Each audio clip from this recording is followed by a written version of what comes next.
அந்த ஞானத்தை அவர் கேட்டதும் தேவனே மிகவும் ஆச்சரியப்படுறாரு.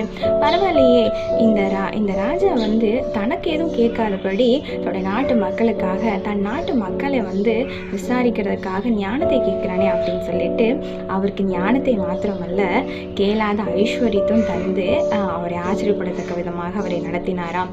அதுபோல தான் இந்த நாளில் உங்களுக்கு ஞானம் மிகவும் முக்கியமாக இருக்கிறது. நீங்கள் ஏசப்பாட்டு நீங்கள் ஒவ்வொரு நாளும் நீங்கள் கேட்கும் பொழுது கர்த்தர் உங்களுக்கு ஞானத்தை தருகிற தேவனாக இருக்கிறார். அது மாத்திரம் இல்லை, உங்களுக்கு ஐஸ்வர்யத்தையும் தருகிற தேவனாக இருக்கிறார் friends.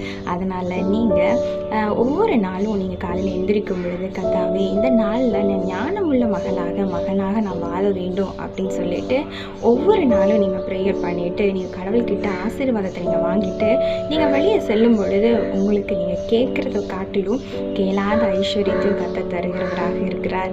Amen. God bless you. கர்த்தர் உங்களை மிகவும் நேசிக்கிறார்.